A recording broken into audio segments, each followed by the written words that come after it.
My dear daughter, I have known Lyudmila since we were children, and she is not a good person. She may smile to your face, but behind your back, she will spread rumors. Natalia warned her 18-year-old daughter, Tanya. No one can get along with such a mother-in-law. You're still so young, and your focus should be on studying, not getting married. Once you step into their house, it will be difficult to leave, and you might end up without a profession. Tanya listened to her mother's concerns, but couldn't comprehend why Aunt Luda was considered so terrible. On the contrary, Aunt Luda appeared to be a friendly woman who always wore a smile. She even claimed that Tanya was incredibly lucky to have found someone like Anton, emphasizing her beauty and intelligence. Mommy, Anton is a good person. I love him, and I want to be with him forever. We will find a way to balance my education. And don't worry, I will make an effort to get along with Aunt Luda. However, Natalia couldn't shake her worries. She didn't approve of Tanya's infatuation with Anton. While he seemed like a nice guy, there was no doubt that Lyudmila was far from an angel. 15 years ago, both women had worked together at a local factory, which was predominantly female. The atmosphere there was ripe with gossip and conflict, and Lyudmila always seemed to be the one behind it all.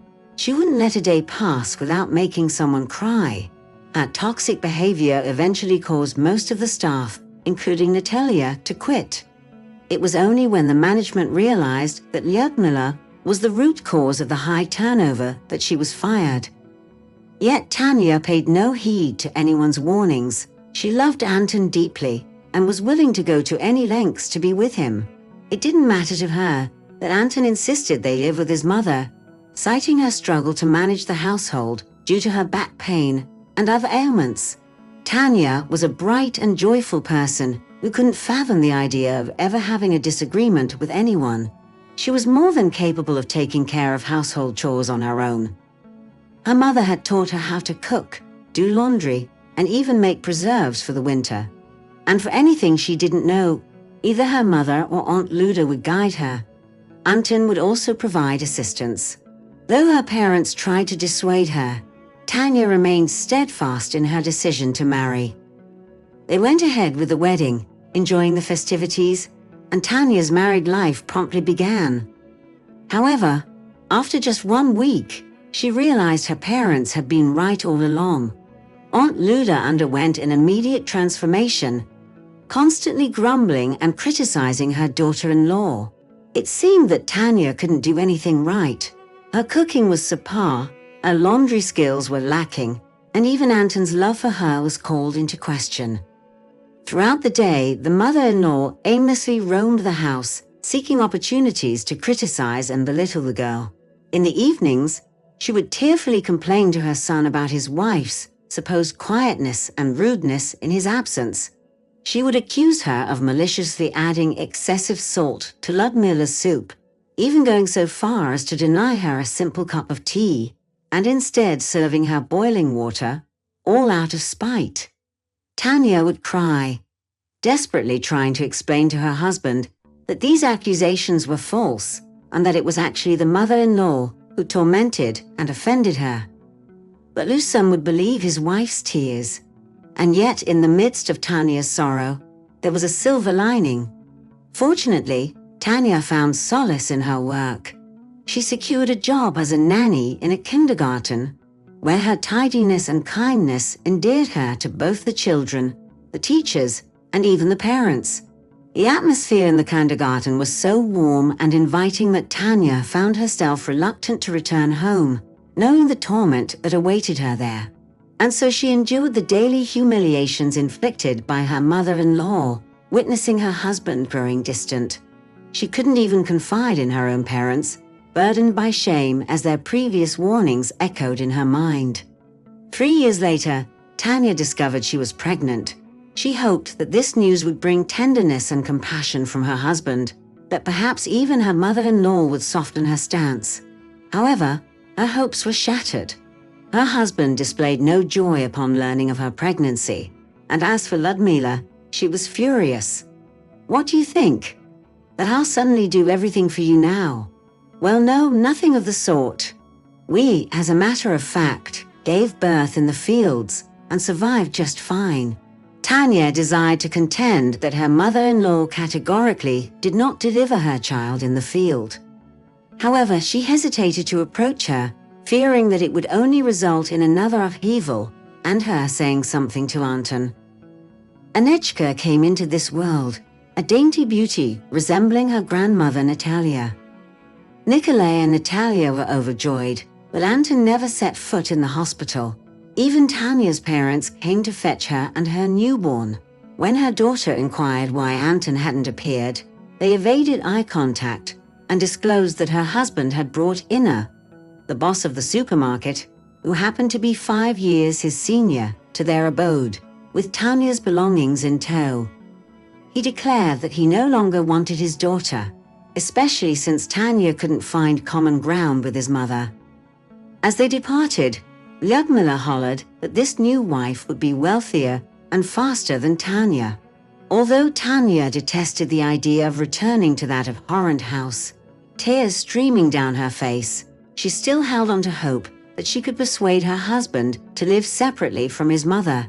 She still loved him and couldn't fathom that he had coldly ejected her from his home and his life, swapping her for a woman from the store.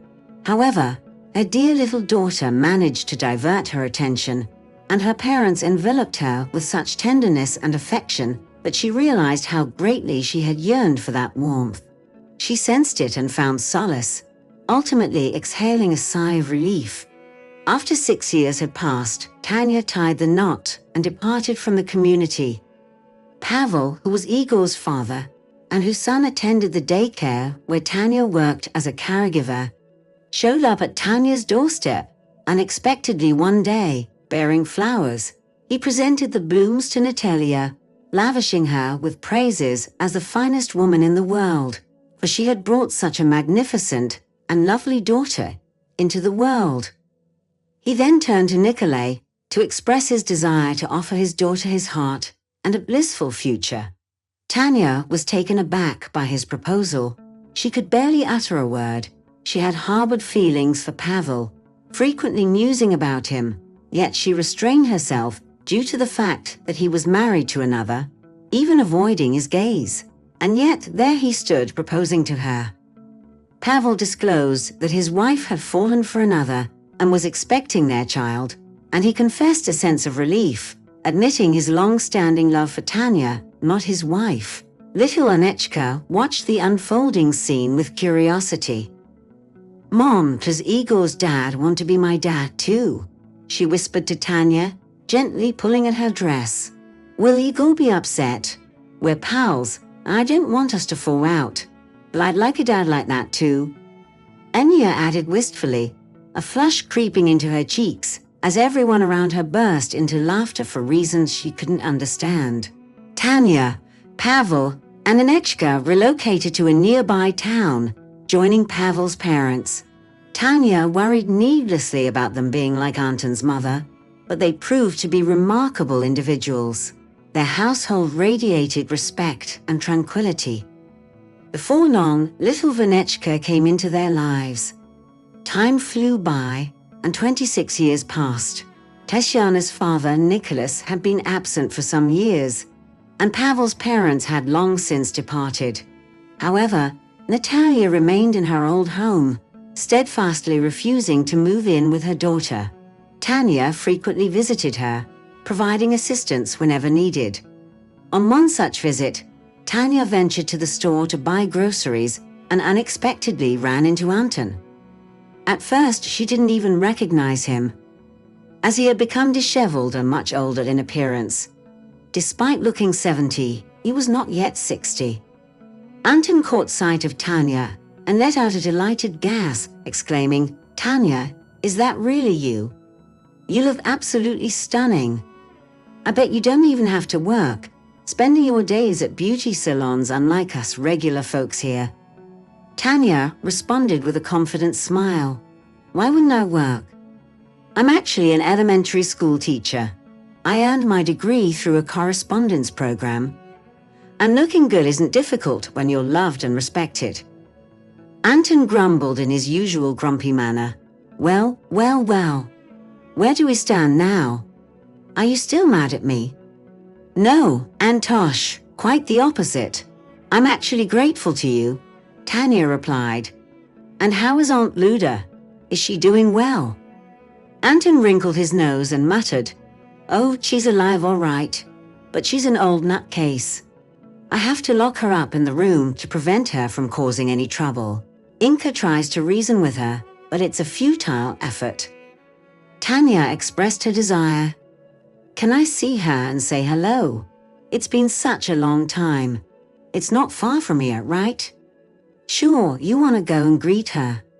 But trust me, she won't even recognize you. She's completely gone, I'm telling you. Just be careful not to upset Inka, or she'll be upset for ages, Anton cautioned.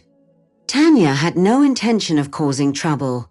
She simply wanted to see her former mother-in-law. Surprisingly, she found herself devoid of any anger or resentment. As Aunt Luda was confined to her room, Tanya's horror grew as she stepped inside.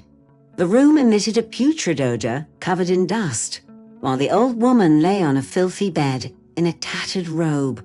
Tanya glanced back at Anton, but he averted his gaze. Ludmila opened her eyes, gave a vacant stare to the new arrivals, and then her eyes sparkled with sudden glee as she exclaimed, Tanechka, is that you? The elderly woman sat up in bed and extended her hand toward her. You've returned. I've been waiting for you for so long. Promise me you won't leave again. We'll be together from now on. What joy! Ludmila's fervor increased. Antashenka, I'm so happy, she exclaimed, wiping her tear-streaked face with a dirty fist and breathing heavily. Give me your hand, Tanechka. Please forgive me.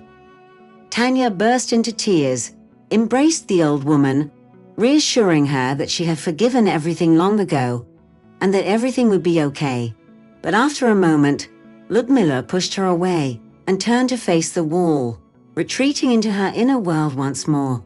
Tanya quietly exited the house and upon stepping into the yard, spotted a plump, disheveled elderly lady who immediately began hollering that Anton was driving all sorts of riffraff home. Tanya didn't respond, she just walked away. By the way, Anton hadn't even mentioned his daughter. 2 days later, Tanya received a phone call from her mother informing her that Ludmila had passed away.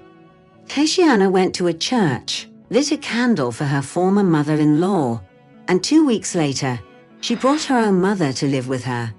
There, she provided her with love and care until she reached a ripe old age.